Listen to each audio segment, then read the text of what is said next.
That morning, as I awoke from peculiar dreams, I had a smile on my face. What had happened? Did I have a curious but happy or beautiful dream, or did I suffer from an extremely good morning mood? It was neither of the two, as it seemed.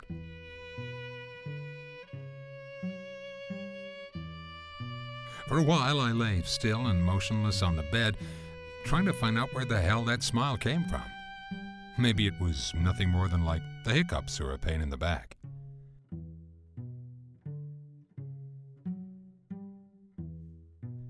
It was a frozen smile, all right. There was no denying it, but where did it come from, and what was the reason for it? What was happening? Why was I smiling like some kind of nitwit? Was it a smile, though? Maybe it was more like a cramp. Anyway, that morning, just like any other lately, I didn't have any reason to smile. But yet I couldn't stop smiling. I was turning into a freak.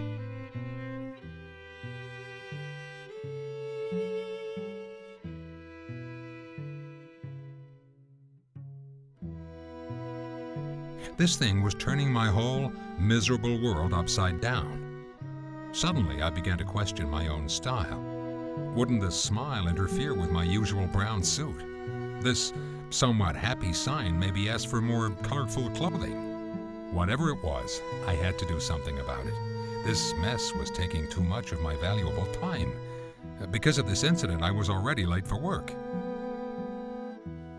Still, it was distasteful. It was gross. I had to make it stop. This was turning into a joke. Not to worry, I convinced myself. But whatever it wasn't going away. Just like the Mona Lisa, the more I looked at it, the more it became a grin. Like Magritte said about his pipe, this was not a smile. There had to be some kind of cure.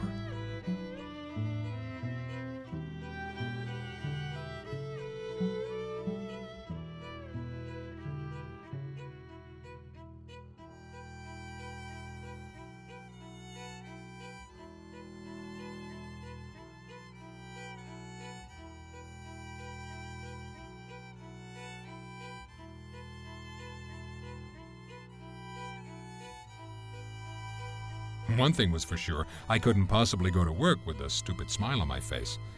The shame. The shame. Okay, life is a cruel joke, one big fat joke without a punchline. But I didn't feel the need to keep laughing about it. I had to stay in.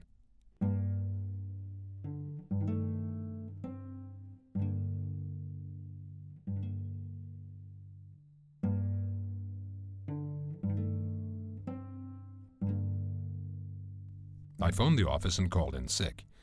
A physical condition, I remember calling it. I explained the whole thing to the secretary. Could I get a doctor's note? Of course, that wouldn't be a problem. After all, there was seriously something wrong with me. Make no mistake, there was no way I could attend the brainstorm meeting that was scheduled. And besides, maybe it was contagious.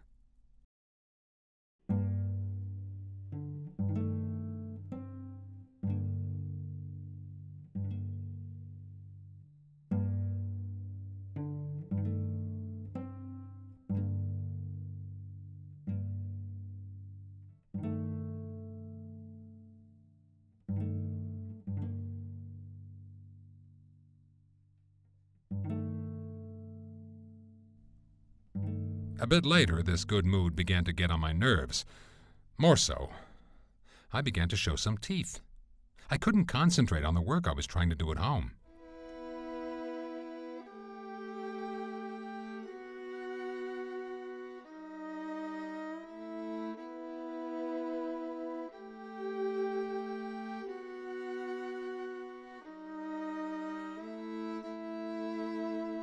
My doctor convinced me not to worry. Maybe it's just a spasm, he said, or an allergic reaction to something I ate. But I didn't eat something bad, I said to him. I didn't have any damn allergy. Just wait, he said. We can't only wait, he said. Wait and see.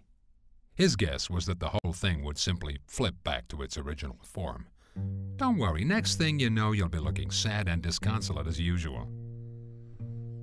Next thing I knew, I was laying in the bathtub, hoping the warm water would make it disappear. But the only thing that disappeared were my options. and my hope.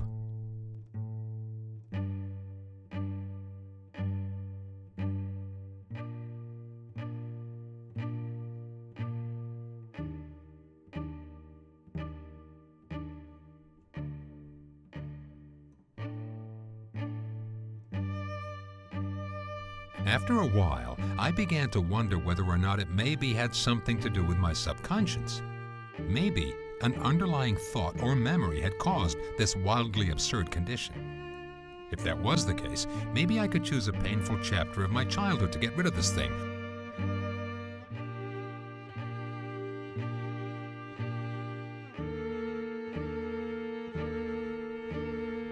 By the end of the afternoon, the situation seriously and rapidly changed.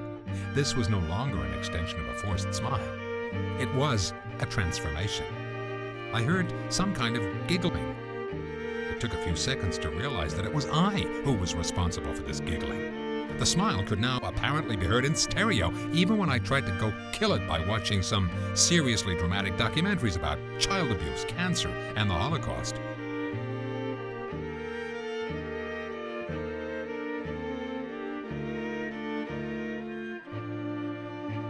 When the bell rang, a bell rang in my head as well, an alarm clock.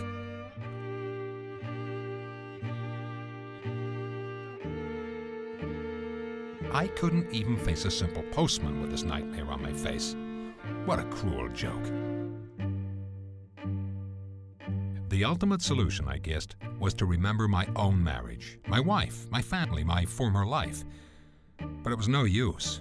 That was all gone. What stayed was just this smile.